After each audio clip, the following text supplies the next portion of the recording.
जो इम्पोर्टेंट बातें थी वो भूल गया, यानी कि हर इंसान अपनी ज़िंदगी में उसको कोई तकलीफ नहीं है, अल्लाह कह रहा है हम ज़रूरत से ज़्यादा आदमी को खोज रखते हैं, लेकिन ये लोगों को देख देख के नाशुक्री करता है, लोगों को देख देख के हसद करता है, यानी कि लोगों को देख देख के हसद करता है, जलता है।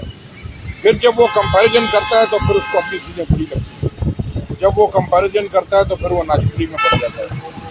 तो ये कंपैरिजन जब आप लोगों के साथ करोगे और लोगों की चीज़ें देख के करोगे तो फिर आप नाशुक्री में चले जाओगे। फिर आप, अल्लाह कह रहे हैं कि नाशुकरों को, नाफरमानों को अल्लाह हिदायत नहीं देता, अल्लाह जालिमों को, बेइंसाफों को, झूठों को, ये सारी कैटेगरी अल्लाह बता रहे हैं झूठों को।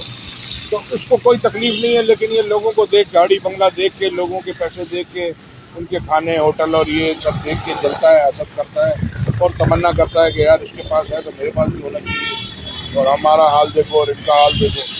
तो जब ये कंपैरिजन करता है तो फिर ये अपने मकसद से हट जाता है, फिर ये लोगों के पीछे, जैसे कि आज तक दुनिया में आप देखते हैं कि 2 ट्रैक बने, एक फ़िरौन का रास्ता, एक मूसा का रास्ता, तो लिहाजा खैर और शर के अल्लाह कह रहा है दोनों रास्ते। तो ये लोगों को देख देख के जब जलेगा, हसद करेगा और जो है वो फिर परेशान होगा, फिर इसकी तबीयत भी ख़राब होगी, फिर कुरान इसके अंदर नहीं होगा, फिर ये बीमार भी होगा, इसकी तबीयत भी ख़राब होगी, और फिर ये हर जगह यानी कि ये नाकामी, परेशानी, हर वक्त यही इसी परेशानी में रहेगा। लोगों के पास गाड़ी बंगला है, लोगों के पास माँ बाप हैं, बहन भाई हैं, फैमिली है, मेरे पास नहीं है। तो कंपैरिजन जब ये करेगा तो फिर ये परेशान रहेगा। तो लिहाजा अल्लाह के फरमाया कि ये मुसाफिर की तरह ज़िंदगी है, और ये दुनिया में ऐसे रहो कि जैसे मुसाफिर है, कि आज है कल का पता नहीं, तो चले जाना है। तो जब मरना ही है तो चीज़ें हैं या नहीं हैं, ये तकलीफ़ है या नहीं है, तो सब टेम्परेरी है। जज़ाकल्लाह खैर। तो ये हसद, और निकला ये कि हसद और ये लोगों के सामने साथ कंपैरिजन कि यार वो फलाने की तबीयत ख़राब हुई वो आगा खान में गया, और फलाने की हुई वो सिविल में गया। तो जब ये कंपैरिजन करता है तो फिर ये इसको फिर अल्लाह फिर उसकी तबीयत भी सही नहीं करता। अल्लाह तो बगैर दवाई के, बगैर डॉक्टर के सही कर सकता है। जब ये लोगों के बीच में फंसा रहेगा और अल्लाह की तरफ आएगा ही नहीं तो इसका कुछ सही नहीं होगा। क्यों अल्लाह कह रहा है कि जब तक तौरात, ज़बूर, इंजील और आसमानी किताब नाज़िल की नाफिज नहीं करेंगे कुछ भी राह पे नहीं आएगा। जज़ाकल्लाह खैर। अस्सलाम वालेकुम रहमतुल्लाह। तो अब आपके हमारे करने से सीधा नहीं होगा। अल्लाह चाहेगा तो ये सिस्टम पाकिस्तान का दुनिया भर में इंसानों के साथ में, ये जब आप मजहबी किताब को रखते हैं, इंसानों के साथ डीलिंग करने का तरीका ही उसके अंदर है।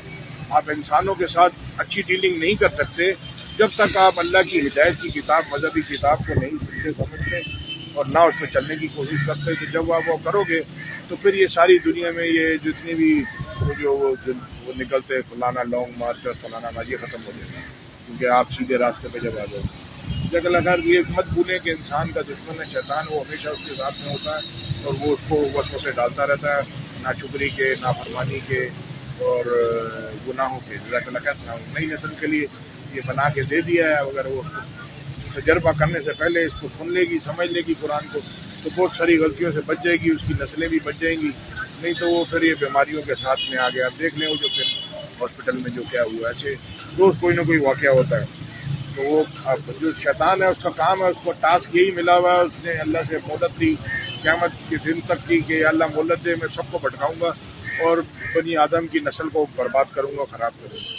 तो वो अपना काम कर रहा है। आपके हमारे पास बचने का सिर्फ ये एक ही रास्ता है कि आप ये तालीम, हिदायत की जो किताब है, मजहबी किताब, इसकी तालीम ले लें, अपने घर वालों को दे दें, ताकि आप उसके शैतान के धोखे से बच सकें। ट्रैफिक में 1 मिनट में गलती होती है आदमी का, वो हड्डी पसली एक हो जाती है। अस्सलाम वालेकुम।